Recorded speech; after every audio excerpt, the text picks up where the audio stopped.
Welcome back to another episode of the Decision Hour. I'm your host, Adam Bird. Folks, I can't even begin to express how excited I am about this interview today. And I'm almost not nervous. I don't get nervous, maybe a little bit. But this one here is quite an honor to have this gentleman on with us today. He's a decorated United States Marine Corps combat veteran. He's the co-founder of the Mighty Oaks Foundation, which is dedicated to helping America's military warriors and their families who are suffering from the unseen wounds of combat, such as post-traumatic stress. He's been a pastor, inspirational speaker. He's the author of 3 books, I believe, March or Die, Leadership by Design, and Path to Resiliency. I hope I said that right. So without further ado, Mr. Jeremy Stalnecker, did I say that right? Did I say your That's name? it, man. You got it exactly right. Yes, Thanks for having me on and for that kind introduction. Well, welcome to the show. Appreciate your time today. Jeremy, tell the listeners just a little bit more about yourself. Yeah, so as you mentioned, I am the co-founder of the Mighty Oaks Foundation. So my day-to-day work as not only co-founder but CEO of Mighty Oaks is working with veterans, active duty service members, and first responders, as well as their families. And we have the opportunity to address issues like post-traumatic stress and combat trauma and trauma related to life. And it's funny, trauma is not reserved for veterans, right? We like to take hold of it and pretend it's just ours, but a lot of people struggle. And so we have the opportunity to talk about all of those things, and we have programs that address them. We speak across the country. So that's my day-to-day life, and that's important to me. Probably more important, I'm a husband. My wife and I have been married almost 26 years. Oh, nice. We have 4 children, 2 young adult children, and then 2 teenagers. And combat veteran. I mean, it's all part of who I am, but very thankful for what God has done in my life. Yeah. When you got, I guess I want to start kind of from the beginning there. When you transitioned out, it mentioned combat veteran. Yeah. We'll leave that, but let's talk about from transitioning out, getting out of the military. What was that transition like, and what prompted you to get into what you're doing today? Did you leave the military and get right into this, or walk us through that process?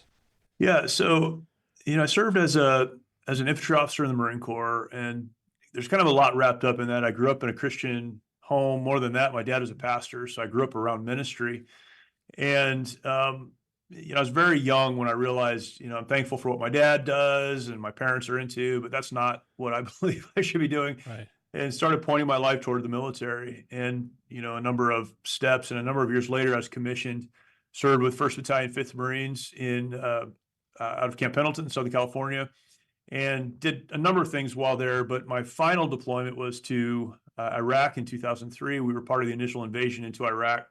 So, all that went along with that. So, I'll talk about my transition, but leading up to my transition was a life pointed to doing one thing. Right. Thought we missed the war. And it's funny now looking back on it, but we kind of thought like, it's over. We were actually headed to Okinawa for a 31st MEU deployment,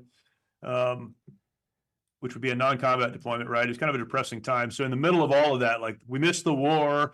I don't know if I can stay in a peacetime military. Again, crazy looking back, but I thought I need to transition out, and a door opened to leave the Marine Corps and start working at the church that we had been attending on staff, and running some projects and things like that. And so I had made that decision, and then kind of at the last minute, right? We're not going to Okinawa now. We're going to Kuwait. Show of force, and then we breached the berm and went into Iraq, made our way to Baghdad. So all of that happened. So, for me, that's the fulfillment of a lifelong dream, right? Is leading Marines in combat, and it's this big historic moment. Now the war's really over. Right? We're coming home. It's all done. I mean, the president said mission accomplished, so it's all done. And I left the Marine Corps. 30 days later, I was working on a church staff, and as good as it sounds like that transition would be, the bottom fell out of my life, and it was anything but good. My wife and I had been married for a few years at the time. We had 2 young kids, and again, from doing what I had always wanted to do to now doing this job that I was familiar with and familiar to be around, right? The ministry life, but I had no idea how to actually do the job. I felt very unimportant. I had been important Right. and now I'm very unimportant. Oh, People don't know who I am or what I've done. You know, my identity was so wrapped up in my service that when I left that, when I put the uniform in the closet for the last time, I really lost who I was. And as silly as it sounds, even working on a church staff, I was very angry, very destructive, abusive, emotionally, probably verbally abusive to the people that I worked with and worked for. I was a complete disaster at home. I mean, you know, reckless at home. And my wife loved me and loved our kids and loved our family enough to fight through that and work through that. But she stayed with me not because of me, but because of her dedication and focus. But eventually, you know, probably close to a year, 11 months after I left the Marine Corps and started working at this church, my pastor, who loved me and I knew he did, called me into his office and said, "This is just not working anymore. We're gonna have to find something else for you to do." And by that, he meant you're gonna have to go away and we'll yeah. just help you transition out. So I found myself at that crossroads. I had blamed everyone else for how I felt and how I was behaving, and it was always someone else's fault. And I was confronted with the reality that, you know, all these feelings and emotions and stuff aside, I was responsible for my behavior. Yeah. And that began really a long process, several years, long process of accepting responsibility, standing up, moving forward, leading my family, and really allowing other people to speak into my life, and I think fully becoming the person that I was created to be, and all that. So that was a really long answer to the transition question, but it wasn't good, and it required real confrontation from people that I know cared about me. And I think I don't think everybody gets that. Yeah. Unfortunately, I've been out a long time. I've been out a long time, and I remember my transition was, and I was a guard guy, so I was there in 03 for the initial push with the Army, and Yeah. when I stayed in for a few years after that, became a single parent, and then it was like I was going to re-enlist, didn't, and they were just like, "Nope, you're good.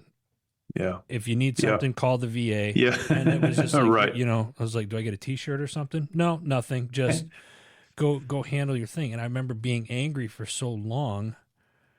I put you kind of put all those emotions in the back of your head, and I remember thinking, "Oh well, I'll just focus on my son." That fortunately, that was the That's good. thing that kept me alive.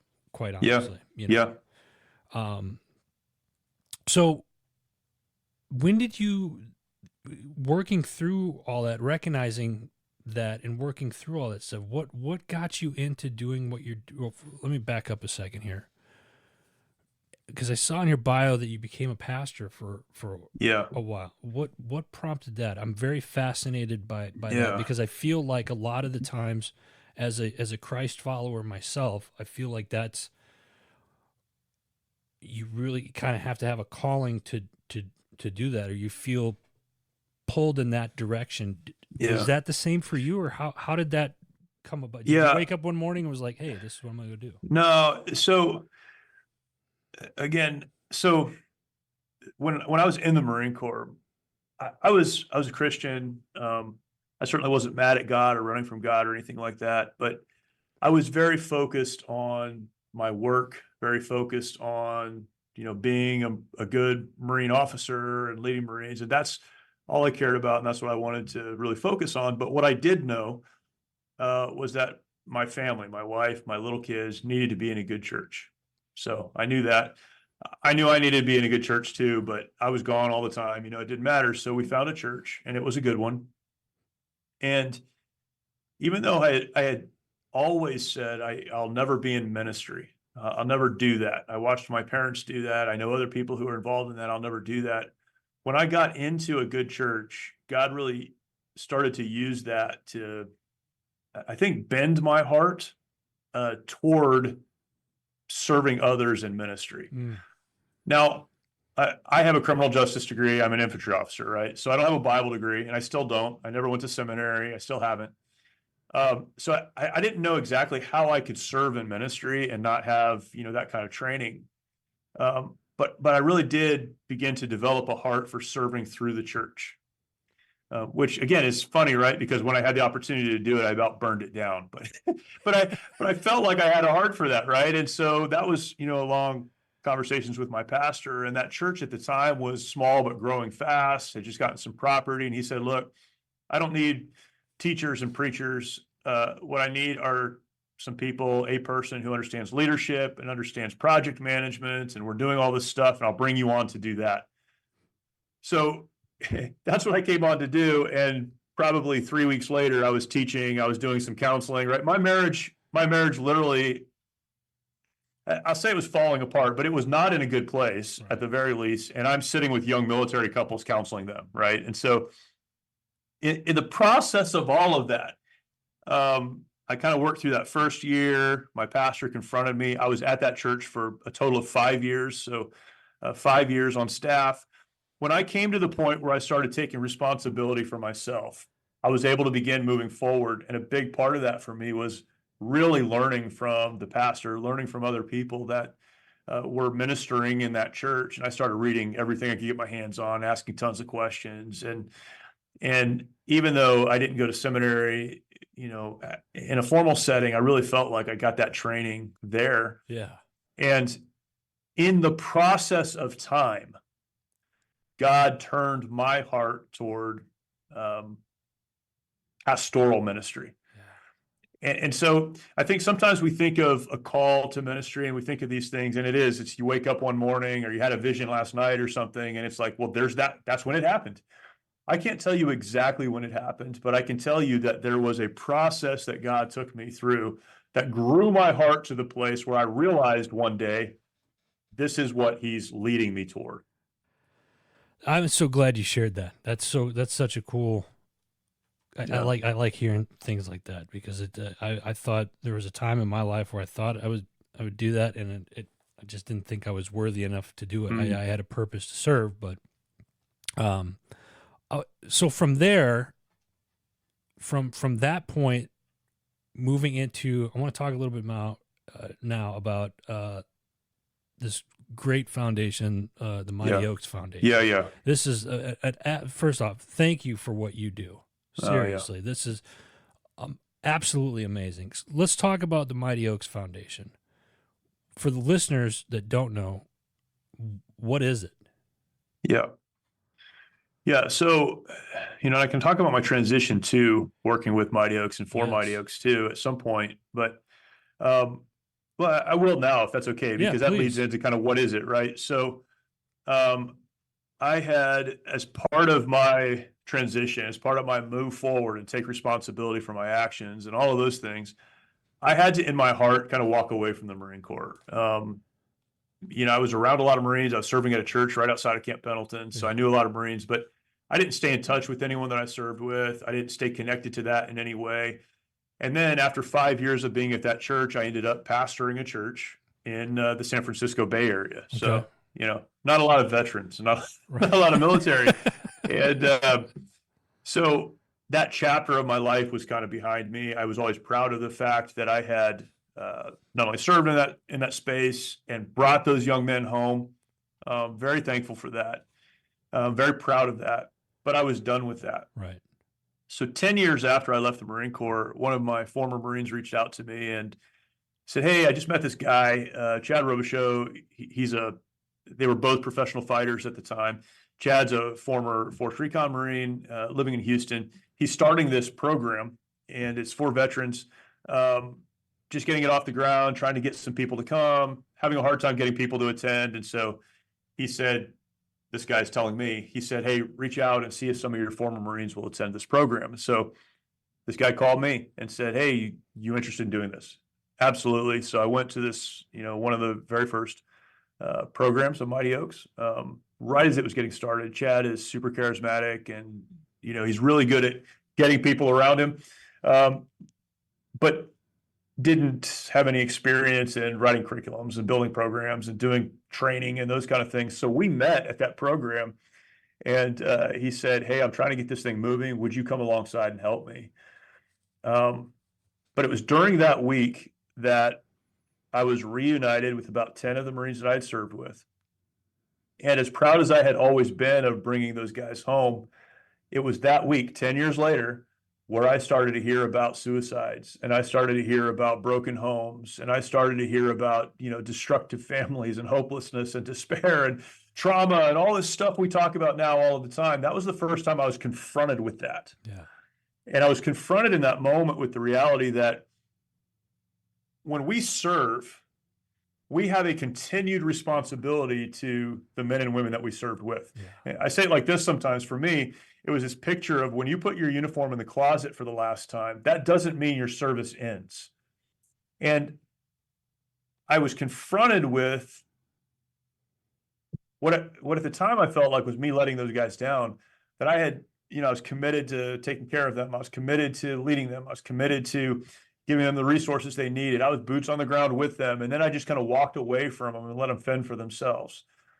Now, that's a bit hyperbolic and I know a little dramatic, but that was how I felt in that moment. Right. And so the pull to me was, I have gone through this. I've learned some things. I have some resources, and I have an obligation, not just an opportunity, but an obligation to share that with others who are struggling the same way. And so when I had the opportunity to do that, we started doing it, and we've been doing it since 2012. It's an incredible program. I can. We were talking offline, kind of jokingly. I need to get there myself. I'm going to send you an application in a minute. Thank you. But I recently, one of my business partners and a very, very close friend of mine went through the program 2 years ago, and he called me. He's like, "Hey, I'm going to be gone for this week, whatever, blah blah blah." Came back and it was like night and day difference with him, and it was so cool to hear everything that he got to experience and stuff. So I really like that. Before I go any further though, Jeremy, you have a website. Let's so the listeners that are listening, they want to reach out to you, they want to follow you on your socials, or they want to look at the books and purchase one of the books. What's the website that they can get you? Yes. So I'll give you two, if that's okay. Please. If you're interested in Mighty Oaks programs, go to mightyoaksprograms.org, mightyoaksprograms.org. And I'll say this quickly. We have almost every week, we have a program taking place somewhere in the country. And it's absolutely free. There's no cost to attend, and there is no cost for travel. We cover all of those costs, and we just want you to apply. You can do that on that website. For me, you can go to my name, jeremystalnecker.com, and there there's a link back to Mighty Oaks page, all of my socials. There's a blog, some podcasts I'm involved with, and some books that you can take a look at as well. So if you only remember one, remember my name, and you'll get to all of that. But that's all there. And again, my commercial for Mighty Oaks is we do all the work. All you have to do is sign up and give us a week, and then we'll take it from there. That's for anyone. Right. So, folks, we're going to have all of that information in the show notes after the show here as well. But listen, if you're listening to us right now, it means you're already on the internet. Just go ahead and open up another browser. Do it. and take a crack at it. That's it. Jeremy, I want to transition here into some of the books. You're an author as well. What prompted you to write a book? Which was the first book that you wrote? Yeah. The first book that I wrote was that book called March or Die, which is also the title of my podcast. And that name comes from a story, and that entire book is stories of events that took place while we were in Iraq, things that happened. Oh, wow. And then I take those and make a spiritual application. So instead of just telling a story, I then take that and here are the lessons learned, right? Here's how you can move forward in your life. And that phrase March or Die came from a very specific incident where we were caught, we were ambushed. And in those moments, really, in real life or figuratively, when we've been ambushed, we have to make a decision. Are we going to stay where we are and die? Or are we going to march, putting one foot in front of the other and moving on to the next thing? And so that was the first book I wrote. And that book was written really, it started as a series of blog posts that I just wrote because I needed to kind of process through some of those events. And a lot of people reached back out to me and talked about how it had helped them. And so it became a book. And Um, it's probably the book that really reflects kind of my view of the world and how I think about things and how I feel about things. And so that's been great. Then I wrote a book on leadership, that book, Leadership by Design. That was me trying to struggle through what does real leadership look like.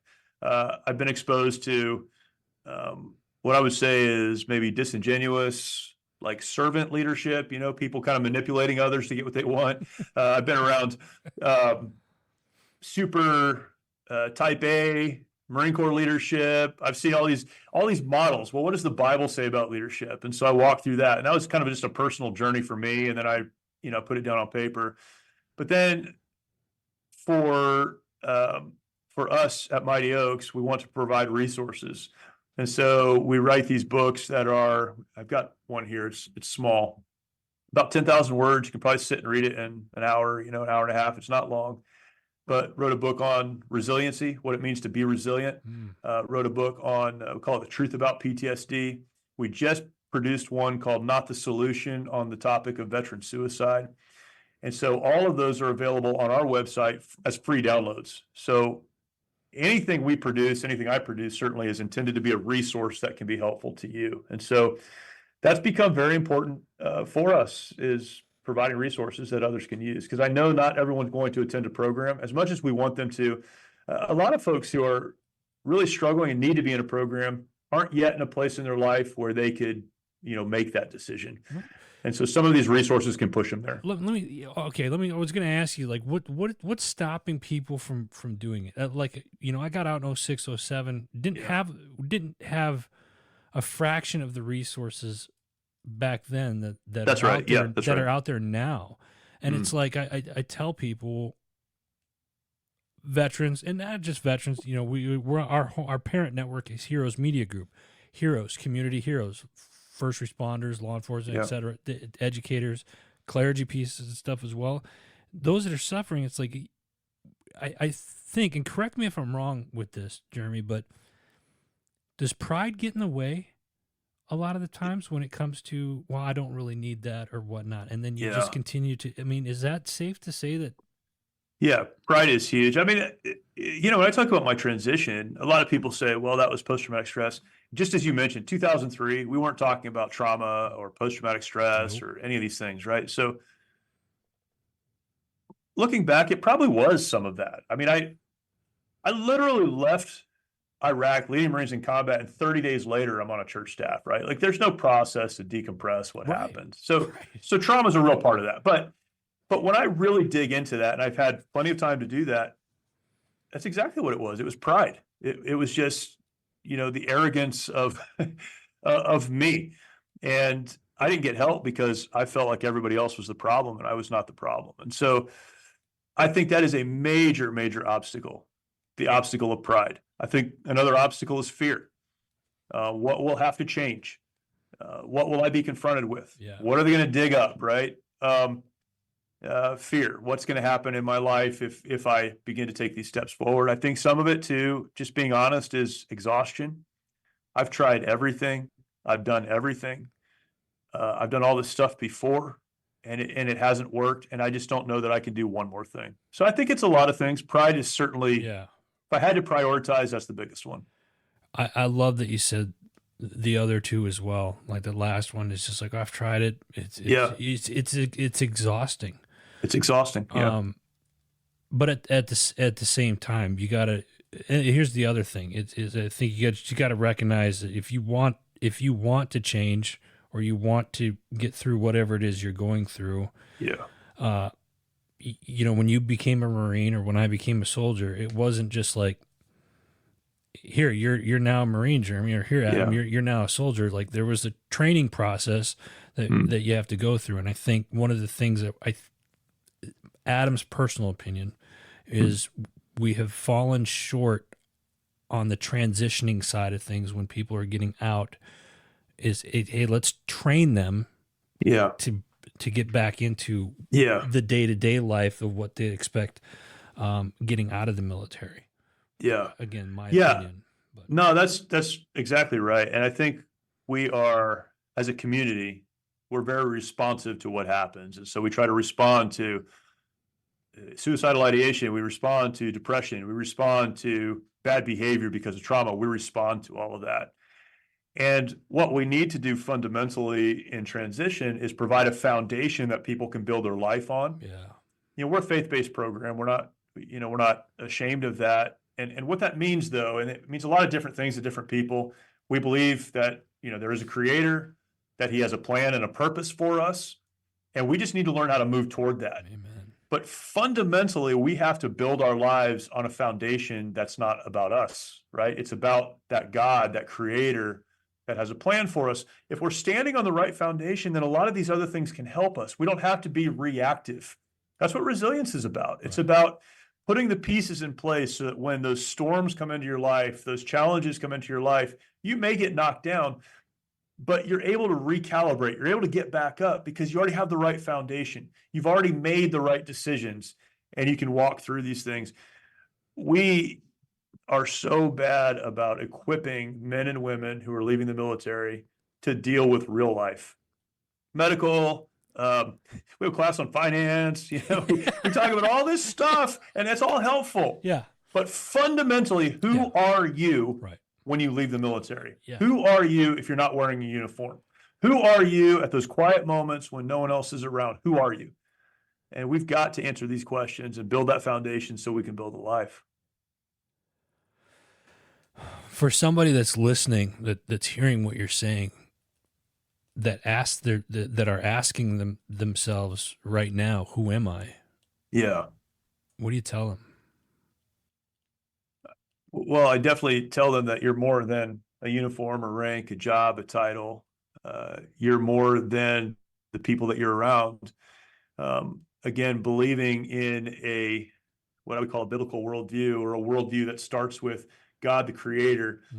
I say that way intentionally because if he created, then there is purpose, there is design, and we can lead to the next thing, there is hope. Hopelessness comes into a life when we don't understand our identity and we don't have purpose. Well, purpose and identity come in understanding who God created us to be.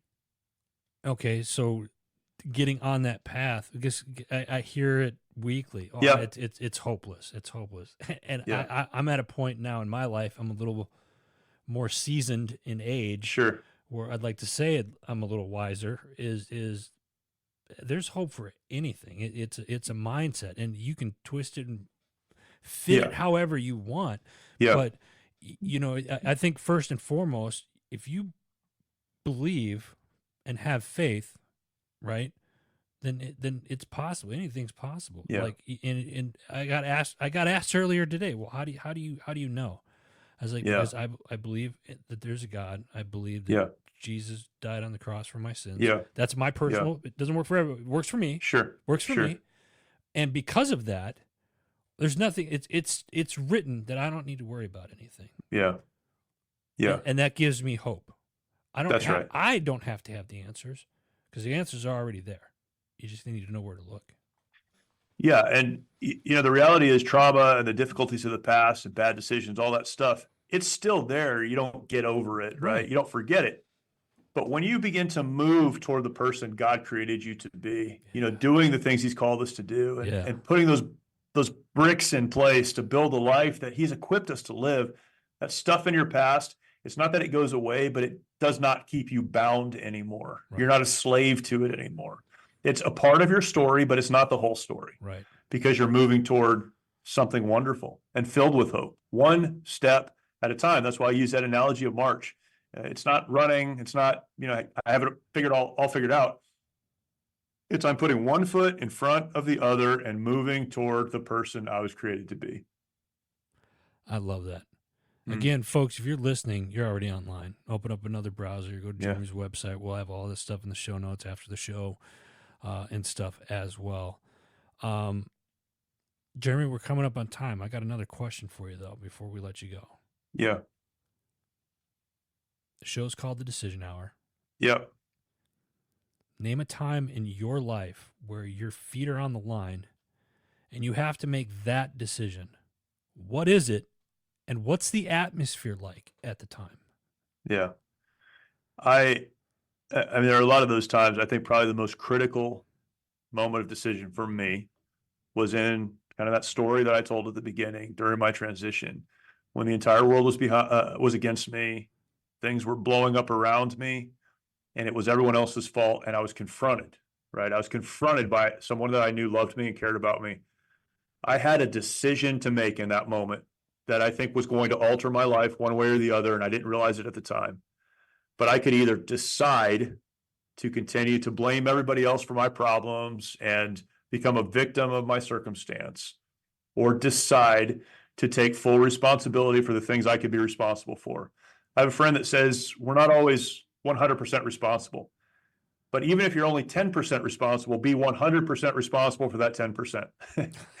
And it was in that moment when I was confronted with the truth that I was being, an ass, completely out of control. And I was the one who needed to stand up and be responsible. It was in that moment.